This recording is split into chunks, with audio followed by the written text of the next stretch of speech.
Hey, what's up, everybody?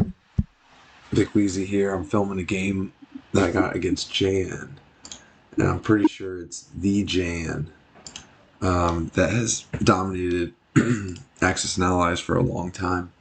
He is currently number 5 as Axis.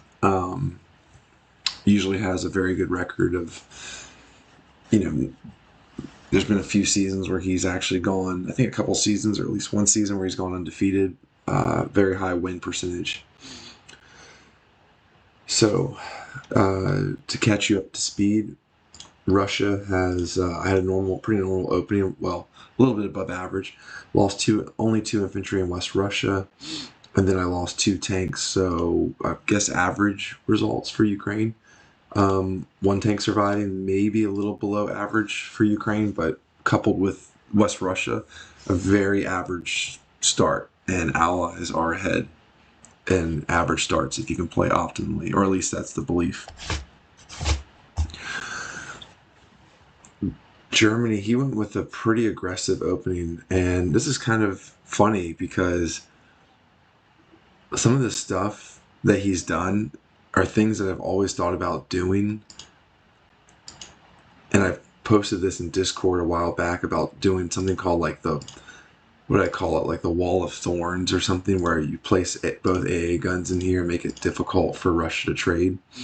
And then he stacked Bellow. One critique I would have, and maybe he wins off this tank rush and I'm enlightened, which very well could be possible with Jan. One critique I have against this, if you're going to do this opening, I would go with 4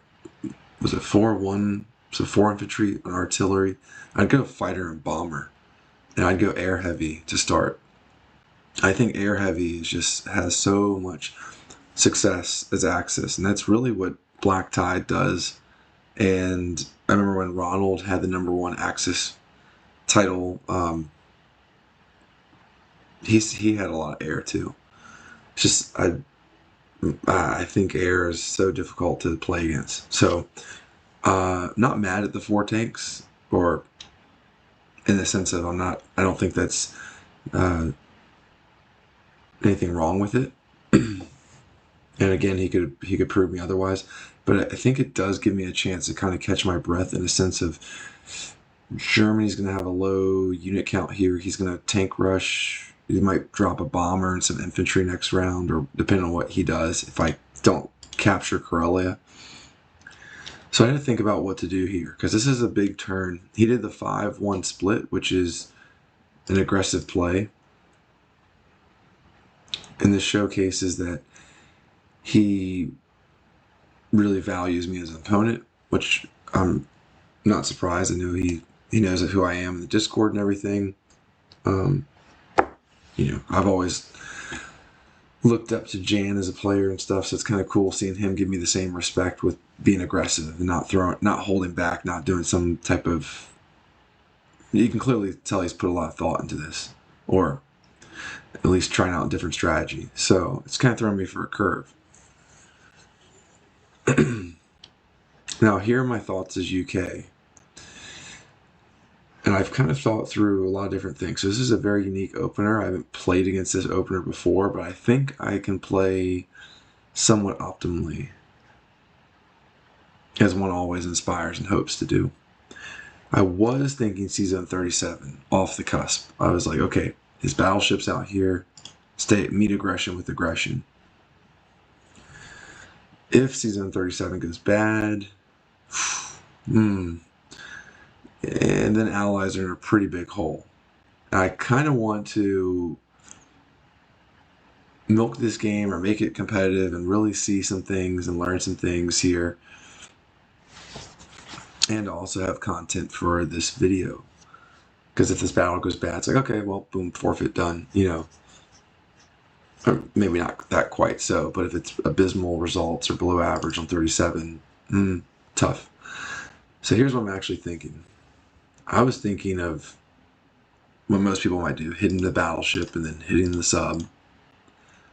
But honestly, I was thinking about leaving the battleship alone, as crazy as that sounds.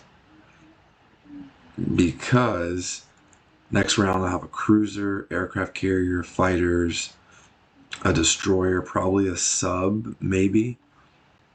This battleship, what can it do? It can join up with, this fleet and kind of ball up. But to counter that, I can buy 2 subs and place them in the Atlantic. And then I'll have my air in West Russia, and it can be caught on a carrier. And then my bomber can also hit here too. Let's say the battleship retreats here while I'm bringing my fleet through Sea Zone 17. And then I also have air that can land in 15.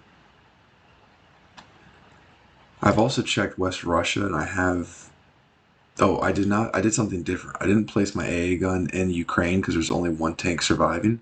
So I kept both AA guns. And this was recommended to me by someone in the comments a while ago basically saying, Vic Weezy, stop being so greedy. No, they didn't say that, but the message was implied that way. Like, hey, be a little more conservative with your units. That second AA gun is pretty important. At that time, I was following Quentin's meta of, hey, let's be very aggressive here. So I think AA guns. I don't think an AA gun, second AA gun, or dropping an AA gun in Ukraine when you have 1 tank surviving, kind of questionable. Not the worst, not the best. It's just different options. But it is nice to have that AA gun the second round. Frees you up a little bit more. I do want to stack West Russia with 2 UK fighters. That's a priority to really be able to claim Ukraine and then strafe Karelia or vice versa. Or if things go bad, I can still hold. And if he attacks me, he might have slight odds, but then get diced. And then boom, I'm way more than back in the game. It's even. So there's more possibilities in my mind, more options, which is good. All right, so one more time, just thinking this through. U.S. will have beef up with a carrier and fighters, perhaps 2 carriers if Pearl gets attacked, but no, actually no, because I'm going to want another destroyer to seek out these subs. So I'm definitely going with like a carrier, destroyer, maybe 2 destroyer buy, maybe a destroyer and sub buy. And then I haven't worked out the exact numbers, but there may be a plus or minus a sub there. But you get the general idea. This destroyer takes this sub because it forces him to trade. Is he going to go sub versus destroyer? Then I can trade 1 more sub right away.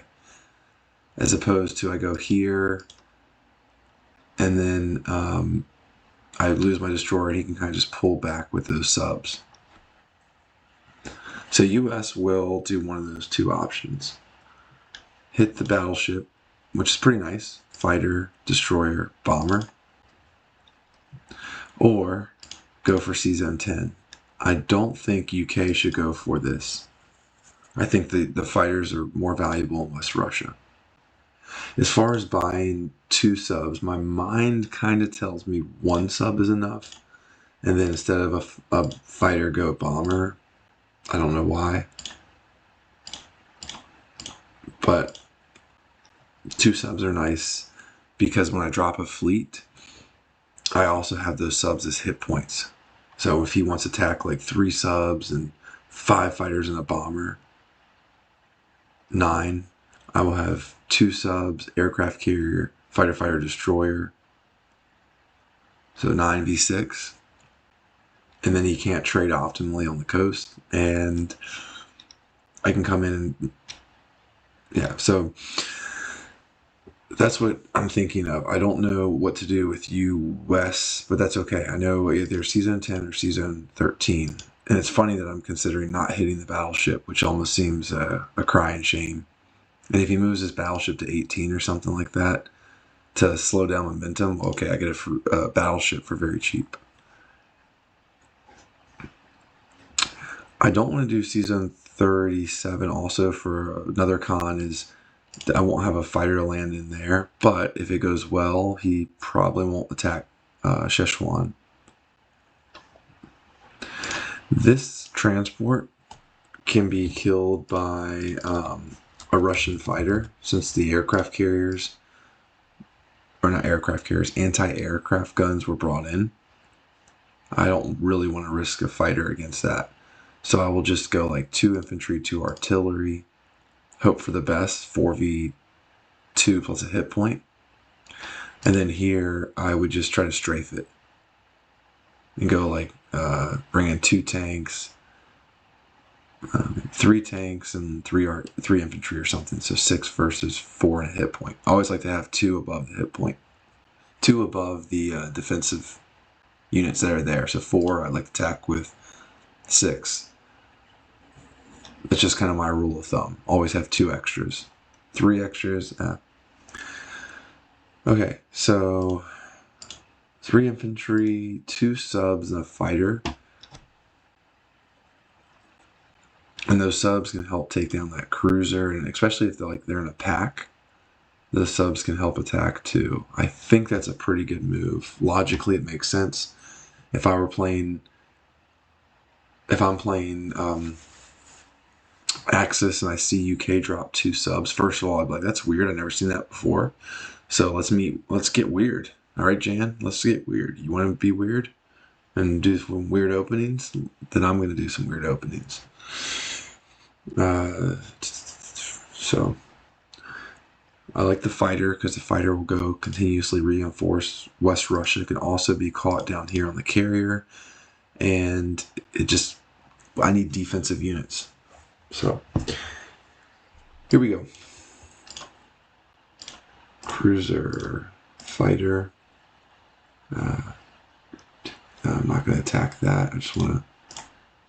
This bomber could hit that transport, but then the bomber lands here and it could be subjected. So I want that bomber in West Russia to give me odds also to hit C-Zone 8. If it lands here, 1, 2, 3, 4, 5, 6, it could.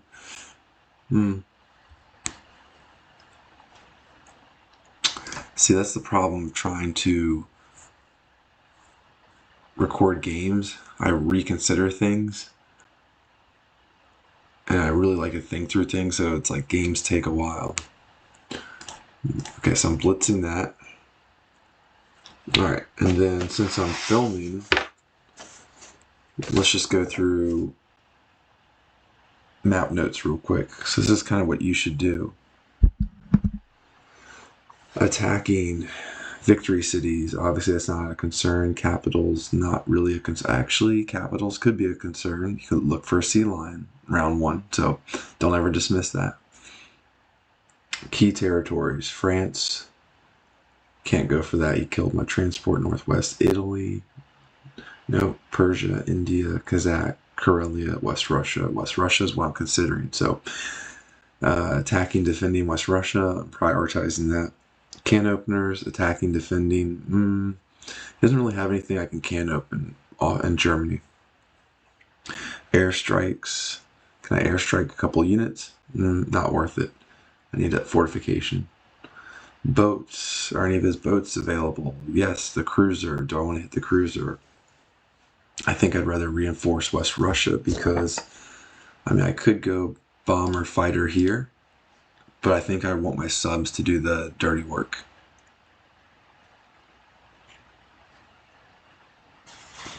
Canals, I've got that closed, and I'm going to bring my ships through.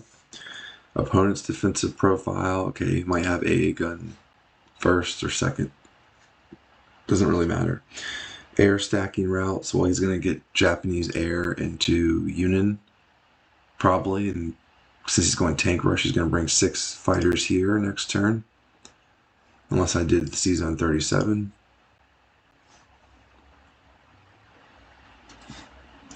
All powers in mind, stacking. Well, yeah, I'm going to stack West Russia. I can even bring this fighter if it survives. And then strafing. I like someone in the comment section said, hey, add strafing to your checklist. So I do that now. It's a good point. See, you all teach me. I always learn something from everyone, or try to learn something from everyone.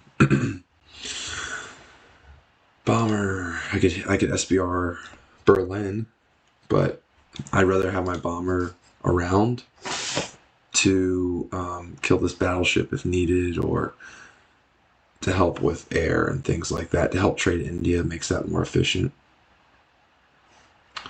All right, I think that's it. Could have brought the aircraft carrier if I really wanted to. Oh no. Alright. My game that when I was trying to film the results, it was a black screen for whatever reason. I don't know why. So I'm going to just fill you in with the rest of UK's turn. I've already mobilized everything. Put my subs here. Results. I had a good result. Cruiser survived. And that was the only battle. So it wasn't like you missed much. I'm okay with Szechuan having 4 units. I feel like that's fine. Even if he trades pretty evenly or something, it's all right. I like these subs. I put my defense profile, subs retreat within fleet, because I expect him maybe to try that out.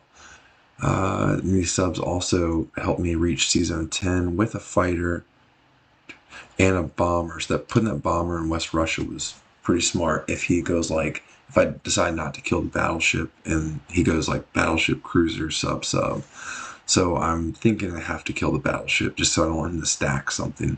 So destroyer, fighter, bomber, kill the battleship. All right, that's pretty much that turn. Okay, round 1 for Japan. Jan did three transports, 1 infantry and 1 tank. It didn't go for Pearl or anything. Attacked Baratia. Attacked on Anway, of course. I don't think lost anything. Yep. Infantry, attack Union. Destroyed one cruiser, of course. Destroyed 2 infantry, lost 1. Destroyed 1, lost 1. Destroyed 2, lost 1. Destroyed 1 infantry with no units lost in battle. So I think I got a little bit above odds. Alright, so I'm going to attack the battleship. My buy is going to be an aircraft carrier, of course, a fighter, because I want to send 3 fighters down to Season 45. And I credit Amund for helping me think about this buy, because in one of my YouTube videos, he had posted, I think the optimal buy is 3 U.S. transports, or sometimes, carrier, fighter, and then a transport or 2. In this game, I'm going with destroyers, because I need to hunt down some of these subs, and I can combine them with the UK fleet to get some more hit points.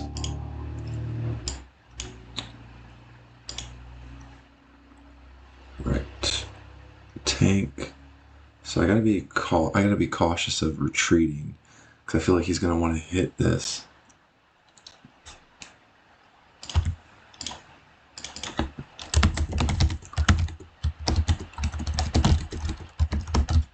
Alright.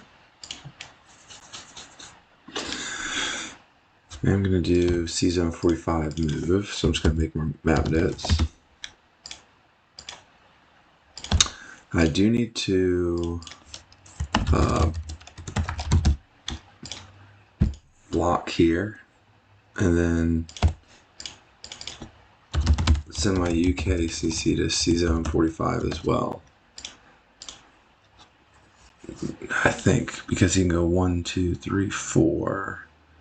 So 1, 2, 3. He can attack with 4 and try to snipe the carrier. So I just need to probably bring the cruiser in, so I can get adequate help to India. All right, bomber, destroyer, fighter. That's the nice thing about him not using the transport to grab Season 13. I'm going to hold off on hitting this transport with the U.S. fighter. Anything I can hit? I don't need to go for that. 1, 2, 3. Interesting enough that I would do the same. A 2 and a 3 versus a 3 and a 3. I would go for like the Season 60 battle, if more or less, yeah, if he didn't properly support that. I'm not going to do anything with my subs, because I don't want to, let's say this battle goes sacking a transport. So I'm not going to claim Morocco, and his Africa Corps pulled back, which I think that's a mistake. I think you should have pressed forward. and threaten and move down to Africa, that would make life much more challenging for me.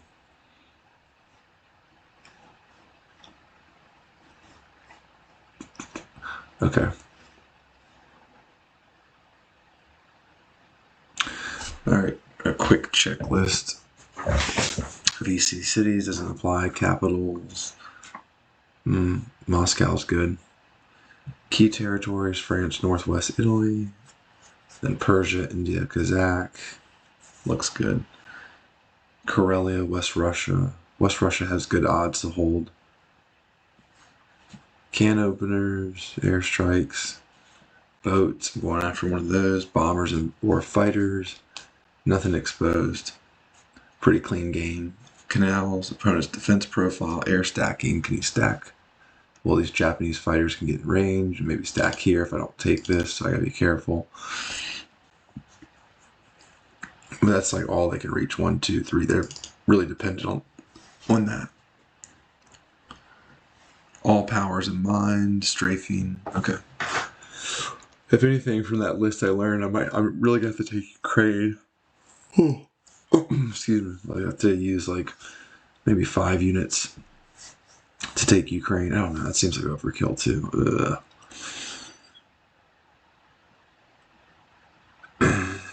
Well, it doesn't really matter, right? Well, no, it does. Because Germany can fortify with fighters if I don't capture Ukraine, plus the tanks, and then the Japanese fighters, and then he holds Ukraine for a little while. But I can trade out Karelia. I'm definitely attacking 2 and 2, like 2 infantry, 2 artillery here. I might actually go 3 infantry, 2 artillery. All right, any battles down here?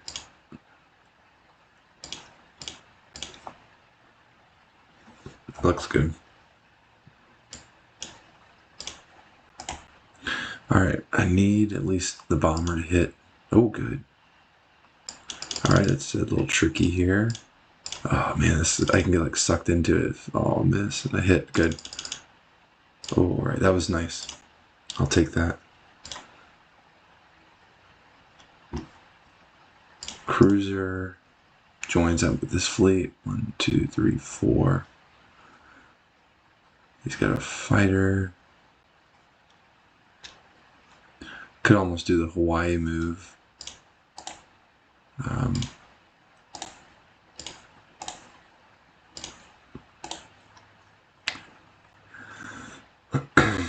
Destroyer block. 2 fighters, or 2 infantry and a fighter.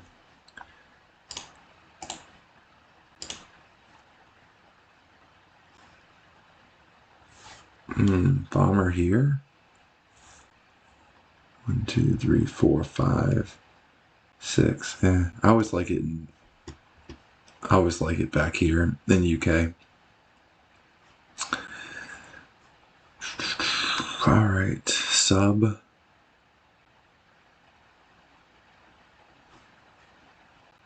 Interesting enough, if I move this sub up here to 64, he could bring destroyer to 52. And then I have no way of retreating, because if I come back to 56, he can kill it. So you got to be careful. Like when the sub is, the season 64 move is not that good unless you plan on getting the opponent's destroyer, like trying to draw them out for some reason.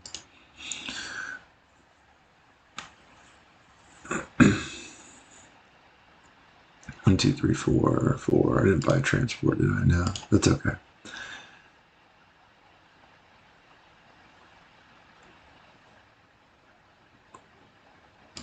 Battleship, destroyer.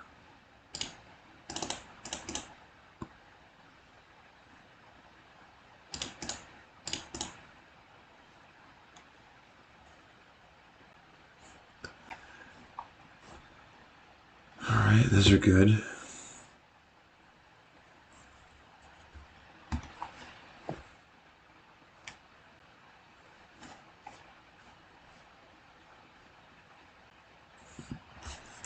Fighter's safe here. He doesn't have like a bomber or anything. And not like he would go after it anyways with 1 bomber.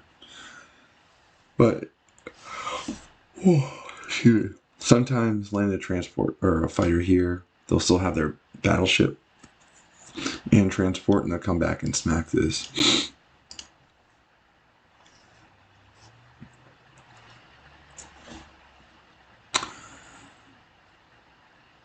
I think that's it. You always got to take your time, though, when you're playing, going for top 10. It's good to like triple check and everything.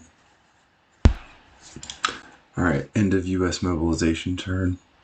2 destroyers, aircraft, cruiser, fighter, other fighter here. Battleship and destroyer coming around the corner. Destroyer to block. Season 48 movement from Japan. And I got my 3 fighters. I could set. I'll probably bring a cruiser in just in case he tries to snipe this with a bomber. I don't know if I can go back and change my defense profile. It might be too late, but I would change it to a aircraft carrier last. But I'll probably throw a cruiser in there.